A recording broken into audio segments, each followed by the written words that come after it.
안녕하십니까. 사실과 자유 이승만TV의 주익종입니다. 오늘은 식민지 근대화와 관련된 주제로서 자주적 근대화에 대해서 한 번 더 살펴보도록 하겠습니다. 제가 얼마 전에 자주적 근대화라는 헛소리 이런 제목으로 한성전차의 경우를 한번 살펴봤는데, 오늘은 다른 사례를 가지고 자주적 근대화의 실체는 어떤 것이었나 하는 것을 한 번 더 살펴보도록 하겠습니다. 네, 여전히 제목이 센데요. 자주적 근대화라는 헛소리 2 해서 오늘은 호남철도 부설운동에 대해서 살펴보겠습니다. 자, 호남철도 부설 시도의 개요를 간략히 먼저 말씀을 드리면요. 1904년도에 서울 목포 간에 철도 건설 구상이 나왔습니다. 그런데 당시 일본이 이미 경부선을 건설하고 있었고요. 그러니까 조치원부터 목포 간에 철도 부설이 구상되었습니다. 호남철도는 사설철도로서 기획이 됐습니다. 그러니까 민간의 회사, 즉 민간의 주식회사에 의해서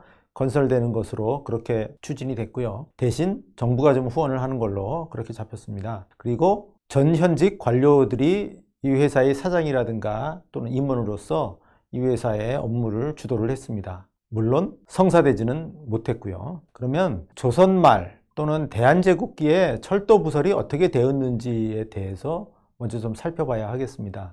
흔히 이 아관파천, 그러니까 1896년 2월에 있었죠. 이 아관파천 후에 외국인의 철도 부설권 획득이 활발해졌다라고 이야기를 합니다. 1896년 3월에 미국인 모르스가 경인철도 부설권을 얻었고, 그 다음에 6월에는 프랑스의 그리어라고 하는 사람이 경의철도 부설권을 얻었습니다. 그로부터 2년쯤 뒤에 1898년 9월에는 일본이 경부철도 부설권을 얻었고요. 이러한 외국인의 철도 부설권 획득에 대해서 한국사 교과서는 외세의 이권 침탈 이렇게 설명을 하고 있습니다. 철도 부설 관련 한국사 교과서의 서술을 좀 보시면요. 이거는 현재 쓰이는 교과서는 아니고 작년도까지 쓰였던 한국사 교과서인데요. 이 한 파트의 제목이 아예 열강의 이권 침탈입니다. 아관파천 이후 열강은 많은 이권을 빼앗아갔다 이렇게 돼 있고, 일본, 러시아, 프랑스, 미국 등이 철도 부설권, 광산 채굴권 등을 잇따라 빼앗아갔다 해서 경인선, 또 경부선, 경의선 이런 얘기들이 나오고 있고요.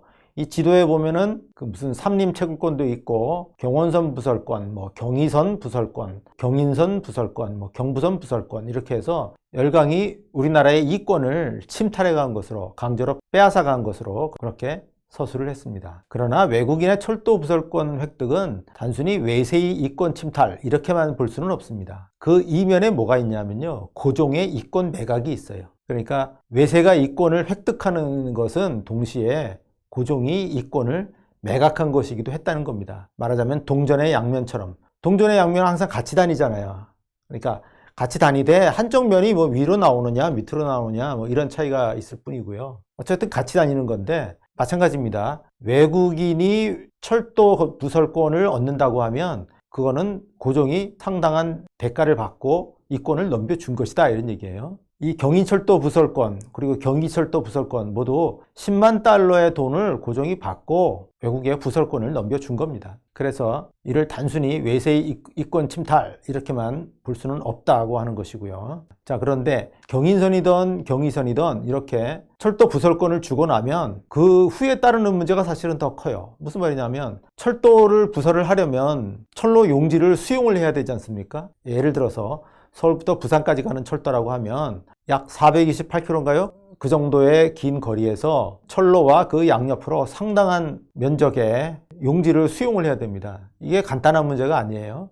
마을을 뚫고 가야 될 수도 있고, 사람이 거의 안 사는 오지로만 다닐 수는 없단 말입니다. 사람이 살고 있는 이 지역으로 철로를 놓을 수밖에 없는데, 그렇게 되면 마을을 둘로 쪼갠다든가 아니면 어쨌든 그 토지를 수용한다든가 하는 데서 여러 가지 문제들이 생겨나게 돼요. 대한제국 정부가, 한국 정부가 외국인의 철도 부설을 적극 도와줘야 됩니다. 이렇게 되니까 정부가 큰 부담을 지느니 아예 우리나라 정부가 철도를 부설하자 해서 관영철도 부설 방침이 생겨나게 돼요. 한 1898년경부터 한 1902년경 해서, 즉 1900년을 전후한 한 2년 정도에 걸쳐서는 외국인이 아니라 한국 정부가 관영철도를 부설하는 방침이 세워지고요. 그래서 서울 목포 간에 철도 부설 논의를 한다거나 아니면 그 전에 프랑스인에게 부여됐던 경의선 철도 부설이 추진이 안 되니까 그 경의선 철도 부설권을 반환을 받아서 그것을 관영철도로서 부설하려는 그런 계획도 추진이 됐습니다. 하지만 또 이러한 관영철도 부설 계획은 모두 역시 논의에만 그쳤고 실행되지는 못했습니다. 그런데 이러한 정부의 움직임과 더불어서 국내 민간에 의한 철도 건설 운동이 또 추진이 됩니다. 그러니까 외국인이 철도 부설권을 받아서 철도 부설을 추진을 하거나 또는 실제로 경부선 같으면은 착공이 이루어졌어요. 또 정부 스스로도 관영철도를 부설하려고 하는 움직임이 있어요. 이러니까 국내의 민간 선각자들에 의해서 철도를 부설하자 하는 움직임이 나타나게 됩니다. 대표적인 사람이 이 박기종이라고 하는 사람인데요. 이 박기종은 원래 부산 계양장의 경찰관 역할을 이제 했는데 계양장에서 외국인을 접하면서 말하자면 선진 문물에 대한 자각이 생겼던 것 같습니다. 그래서 철도 부설에 나섰고요. 아울러서 신식학교로서 개성학교라는 걸 설립을 하는데 이 개성학교가 나중에 부산 상업고등학교가 됐다가 지금은 도로 원래 처음 생겼을 때 이름으로 개성고등학교로 바뀐 것으로 알고 있습니다. 자, 여하튼 박기종은 이렇게 이 개항기에 활발한 활동을 펼친 인물인데 1897년에 부하철도 회사를 만들어요. 부하철도라고 하면 부산과 하단포 간의 철도입니다. 그러니까 거리가 긴 철도는 아닌 거죠. 부하철도 회사를 만들어서 1898년에 허가를 받습니다. 그런데 자본금을 한 10만 원 넘게 모금하려는 그런 계획을 갖고 있었는데 실제로 모집을 해보니까 한 4천 원밖에 안 모였어요. 이게 돈이 안 모이니까 몇 차례 측량하다가 말았습니다. 박기종이 또 2년 뒤에는 경원철도 부설권을 신청해서 허가를 받습니다. 하지만 역시 실행은 안 되고요. 마지막으로 이 박기종은 1902년 6월에 삼랑진 마산간 삼마철도 부설 계획을 세워서 정부로부터 허가를 받는데 혹시 자금난에 봉착하니까 일본 제1은행에서 사채 차입을 하면서 결국은 이 사업권을 양도를 합니다. 그러니까 1900년경을 전후해서 박기종 등이 추진했던 민간 철도 건설 계획은 뭔가 시작은 했는데 바로 중단이 됐다, 이렇게 말씀드릴 수 있겠습니다. 그런데 한국에 의해서 마지막으로 추진된 철도 부설 계획이 바로 이 호남철도였습니다. 호남철도를 추진할 회사로서 호남철도 주식회사가 1904년 5월에 창립이 됩니다. 창립위원은 이윤용, 서오순, 민병석 이런 사람들인데요. 9명 중 6명이 관료였고요. 이윤용은 이완용의 그 서형이에요. 그러니까 무슨 말씀이냐면 이완용이 적자가 없는 그 일가 친척집에 양자로 들어갔는데요. 그 집에 서자로 있던 사람이 이윤용이었습니다. 이완용이 나중에 고위 관료로 출세합니다만은 이 이윤용 역시 고위 관료로서 온갖 관직을 섭렵을 하면서 출세를 합니다. 그런데 이 이윤용이 호남철도 주식회사의 사장을 맡게 되고요. 서오순이라고 하는 사람이 전무를 맡는데 이 사람은 대구의 양반가 출신이라고 합니다만은 주로 화물 운수업 이런 데 종사를 했어요.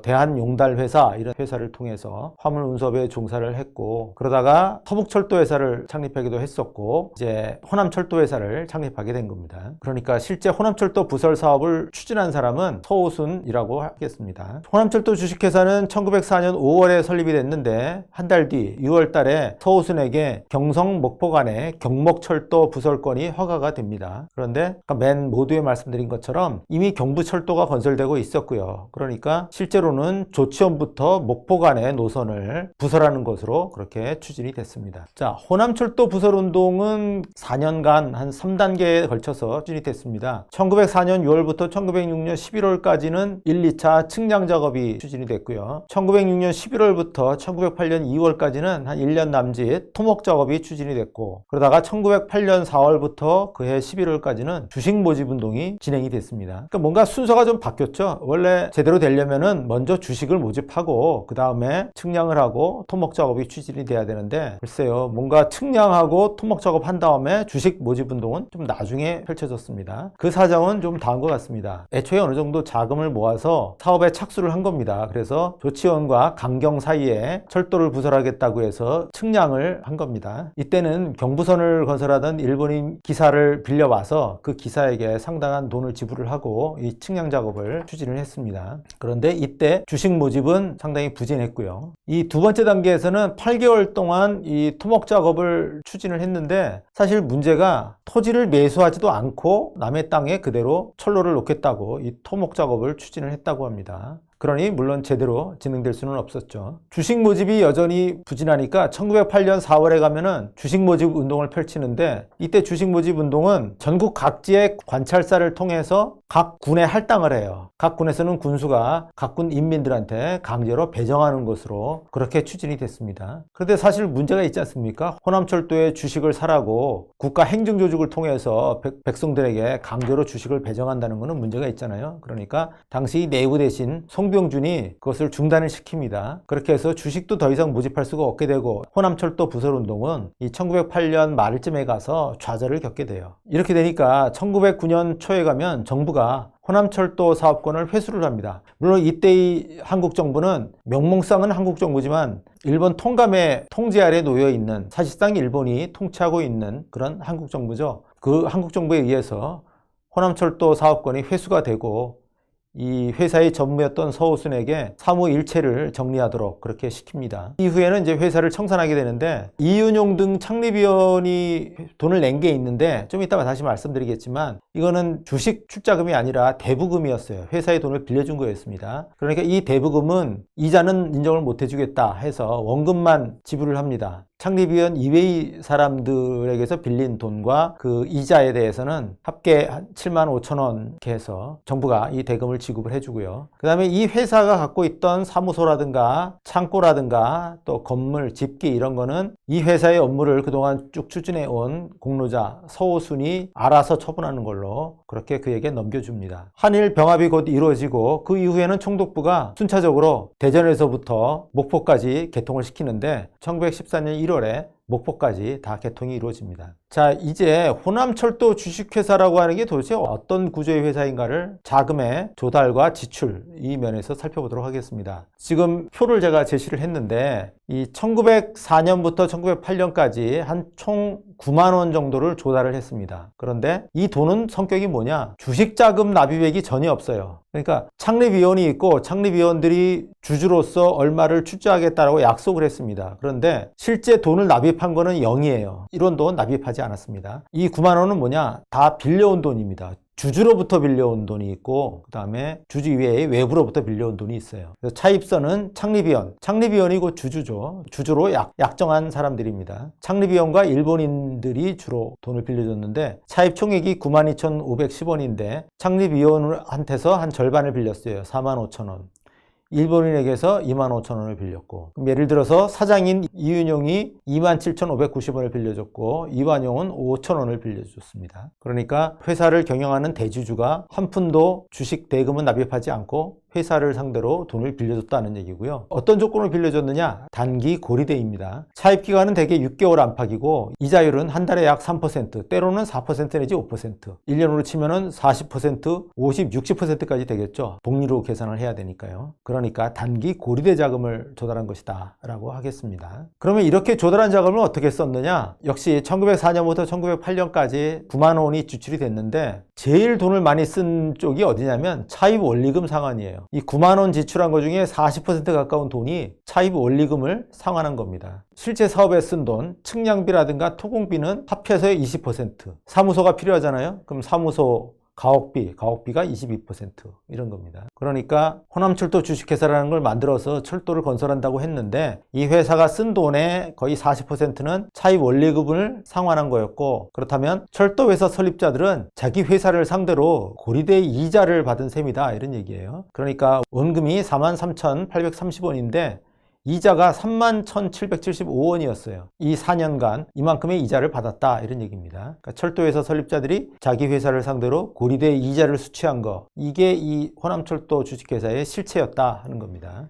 네, 요약을 해보겠습니다. 우리나라 철도부설은 고종과 외국인의 결탁으로 개시됐습니다. 그 중에서 일본이 경인선과 경부선을 맡아서 실제 철도 부설을 했습니다. 물론 한국인 중에 박기종과 같은 선각자들이 철도 부설을 시도했지만 곧바로 자금난 때문에 중단했고요. 한국인에 의한 마지막 철도 부설 시도가 1904년에 호남철도 부설이었습니다. 호남철도는 서오순 외 고위 관료가 지도했는데 약간의 측량과 토목공사만 하고는 곧바로 중단됐고요.